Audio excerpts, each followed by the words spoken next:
사람들도 잘 모르는 의외의 건강 상식 알고 계셨나요? 세상에는 우리가 학교에서는 배우지 않았지만 건강과 직결되는 상식들이 참 많습니다. 설마 싶지만 실제로 과학적으로 근거가 있는 이야기들이지요. 오늘은 사람들이 의외로 모르는 건강 잡학 상식을 소개해드립니다. 영상이 끝날 때쯤이면 아마 몇 가지는 당장 실천하고 싶어지실지도 모릅니다. 1. 잠잘 자기 전 스마트폰보다 발 씻기가 더 중요하다. 요즘 수면의 질이 나쁘다고 호소하는 분들이 많습니다. 커피 때문일까, 스트레스 때문일까 고민하곤 하죠. 그런데 의외로 중요한 건 바로 발입니다. 발은 우리 몸에서 신경말단이 모여있는 부위로 차가운 발을 가진 사람은 체온 조절이 잘 안되고 수면 유도 호르몬인 멜라토닌 분비가 떨어질 수 있습니다. 따뜻한 물에 발을 씻고 자면 말초혈관이 확장되면서 체온 분포가 조절되어 숙면을 돕는다는 연구도 있습니다. 실제 일본에서는 이 습관이 불면증 예방법으로 널리 알려져 있죠. 2. 건강한 사람도 아침 첫 소변은 노란색이다. 아침에 일어나 소변색을 보고 혹시 간이 안 좋은가 걱정하시는 분들 많습니다. 그러나 첫 소변은 하루 중 가장 농축된 상태이기 때문에 짙은 노란색이 정상입니다. 오히려 맑고 투명하면 밤새 수분이 너무 많이 빠졌을 수도 있어요. 진짜 주의해야 할 색은 붉거나 콜라색에 가까운 경우입니다. 그럴 땐 신장 질환이나 요로 질환을 의심해 볼 수 있습니다. 그러니 아침 소변이 노랗다고 너무 걱정하지 마세요. 3. 생수병에 물을 오래 보관하면 유해물질이 나올 수 있다. 한여름 차 안에 생수병을 방치한 적 있으신가요? 뜨거운 환경에서 PET병이 가열되면 환경호르몬으로 알려진 비스페놀가 녹아 나올 수 있습니다. 이 물질은 호르몬 교란을 일으켜 비만, 생식장애, 심지어 암의 위험까지 높일 수 있다고 보고된 바 있습니다. 따라서 여름철에는 가급적 유리병이나 스테인리스 소재의 물통을 사용하는 것이 좋습니다. 플라스틱 생수병은 가능하면 직사광선과 고온 환경을 피하고 반복 사용도 삼가야 합니다. 4. 아보카도, 과일이 아니라 기름 덩어리. 건강식으로 인기 많은 아보카도는 사실 탄수화물보다 지방 함량이 훨씬 높은 특이한 과일입니다. 심지어 지방 비율은 1520%에 달하죠. 그러나 이 지방은 단순 지방이 아닌 불포화 지방산으로 혈중 콜레스테롤을 낮추고 심장 건강에 도움이 되는 착한 지방입니다. 문제는 건강하다는 이유로 너무 많이 먹는 것인데요. 1일 1개 이상 아보카도를 매일 섭취하면 오히려 지방 과잉 섭취가 될 수 있어 주의가 필요합니다. 5. 당근은 익혀야 진짜 영양소를 흡수할 수 있다. 채소는 생으로 먹어야 비타민이 산화되지 않는다는 말 많이 들어보셨을 겁니다. 하지만 당근은 예외입니다.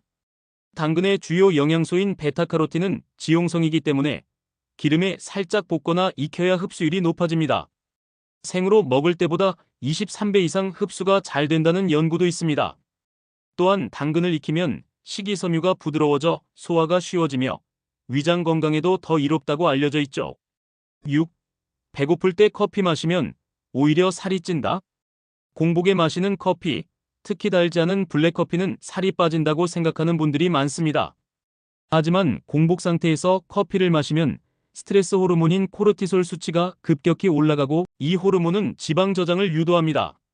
게다가 위산 분비가 증가해 속 쓰림이나 위염 증상을 악화시킬 수도 있습니다. 커피는 식후 30분에서 1시간 사이가 가장 이상적입니다. 공복엔 물 한 잔이 훨씬 낫습니다. 7. 물을 너무 많이 마셔도 위험할 수 있다. 물은 많이 마실수록 좋다고 알려져 있지만 과유불급이라는 말이 딱 들어맞는 사례입니다. 물을 과하게 섭취하면 체내 나트륨 농도가 급격히 낮아지는 저나트륨 혈증이 생길 수 있습니다. 극단적인 경우 의식 저하나 발작, 심하면 사망까지도 이를 수 있습니다. 성인의 하루 적정 수분 섭취량은 보통 1.5ml 정도이며 운동량이나 계절, 체중에 따라 달라질 수 있습니다. 무조건 많이 마시기보다 갈증을 느낄 때 조금씩 자주 마시는 습관이 더 건강합니다. 8. 입이 마른 사람은 노화가 빨리 진행된다. 구강건조증은 단순한 불편함을 넘어서 노화의 징후일 수 있습니다. 입안이 건조하면 세균이 더 쉽게 번식하고 충치와 구취, 잇몸병의 원인이 됩니다.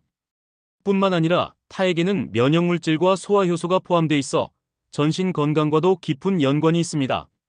입이 자주 마르는 사람은 수면 중 입을 벌리고 자는 경우가 많고 이로 인해 코골이나 수면무호흡증이 동반되기도 합니다. 이를 방지하기 위해 구강청결과 수분 섭취, 필요시 입마름 방지용 젤이나 스프레이를 사용하는 것도 좋은 방법입니다. 9. 많이 웃는 사람은 진짜 더 오래 산다. 웃음은 만병통치약이다라는 말, 단순한 말장난이 아닙니다. 연구에 따르면 자주 웃는 사람은 그렇지 않은 사람보다 심혈관 질환, 우울증, 고혈압 등의 발병률이 낮고 수명도 평균적으로 더 길다고 보고됐습니다.